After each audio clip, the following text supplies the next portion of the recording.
बिस्मिल्लाहिर्रहमानिर्रहीम। अस्सलाम वालेकुम। मैं हूं अली असगर और आप देख रहे हैं मेरा यूट्यूब चैनल। राना सनाउल्लाह की प्रेस कॉन्फ्रेंस ने हलचल मचा दी। इमरान खान और नवाज शरीफ आमने सामने। इस वीडियो में हम इसी के मुतालिक बात करेंगे। नाजरीन कराम, कल रात तकरीबन 12:30 बजे राना सनाउल्लाह ने एक बड़ी अहम प्रेस कॉन्फ्रेंस की और उस प्रेस कॉन्फ्रेंस में राना सनाउल्लाह ने दावा किया कि पाकिस्तानी एजेंसियों ने एक कॉल पकड़ी है जहां पर मंसूबा बनाया जा रहा था कि पीटीआई के किसी अहम कारकुन के घर पर फायरिंग कराकर कुछ जानें ली जाएं और उसको हुकूमत के खिलाफ इस्तेमाल किया जाए। इसके साथ साथ राना सनाउल्लाह ने यह भी दावा किया कि दूसरा प्लान ये था कि किसी खातून के साथ रेप करके उसको भी पाकिस्तान और इदारों के खिलाफ इस्तेमाल किया जाए।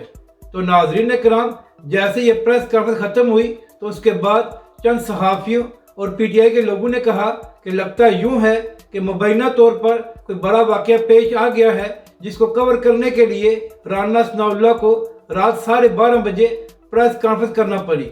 अब नाजरीन कराम, यहाँ पर नोट करने वाली बात यह है कि इससे पहले जब भी कोई कॉल पकड़ी जाती है तो उसको पाकिस्तानी मीडिया पर चलाया जाता है, लेकिन राना सनाउल्लाह ने जो प्रेस कॉन्फ्रेंस की तो उसमें वो कॉल नहीं चलाई गई जिसका राना सनाउल्लाह ने दावा किया था, जिसके बाद शुकूक व शुबहात में इजाफा हो रहा है।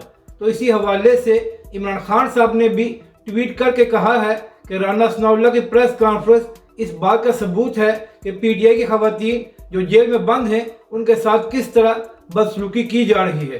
तो नाजरीन कराम, राना सनाउल्लाह की प्रेस कॉन्फ्रेंस के बाद सोशल मीडिया पर हलचल मची हुई है और लोग ये कह रहे हैं कि लगता यूं है कि मुबैना तौर पर किसी औरत के साथ बड़ा वाक़या पेश आ गया है, जिसको कवर करने के लिए राना सनाउल्लाह ने प्रेस कॉन्फ्रेंस की है।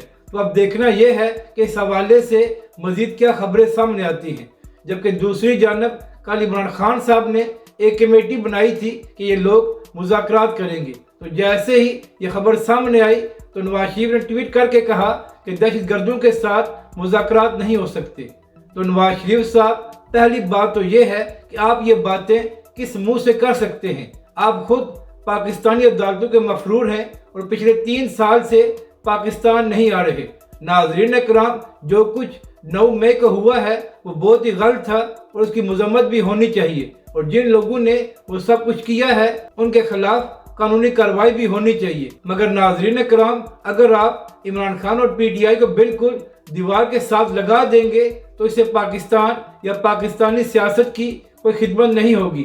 तो लिहाजा ऐसा माहौल बनाना चाहिए जिससे हालात नॉर्मल हों और सब लोग मिलकर पाकिस्तान के लिए काम करें। जबकि दूसरी जानब इसहाक डार ने कहा है कि जब तक इमरान खान 9 मई की जिम्मेदारी कबूल नहीं करेंगे और कौम से माफ़ी नहीं मांगेंगे, तब तक इमरान खान के साथ मुज़ाकरात नहीं हो सकते। तो नाजरीन कराम, आप इमरान खान या उसकी पॉलिसियों से इख्तलाफ कर सकते हैं, लेकिन इस वक्त इमरान खान और पीटीआई पाकिस्तान में मकबूल तरीन है। तो अगर आप ऐसे लोगों को दीवार के साथ लगा देंगे तो इससे पाकिस्तान की कोई खिदमत नहीं होगी बल्कि उल्टा नुकसान होगा। तो लिहाजा सब लोगों को एक कदम पीछे जाकर पाकिस्तान के लिए सोचना चाहिए। जबकि दूसरी जानब आर्मी चीफ ने भी कहा है कि जिन लोगों ने तोड़ फोड़ की है और फौजी तनसीबात पर हमले किए हैं उनके खिलाफ सख्त कार्रवाई की जाएगी।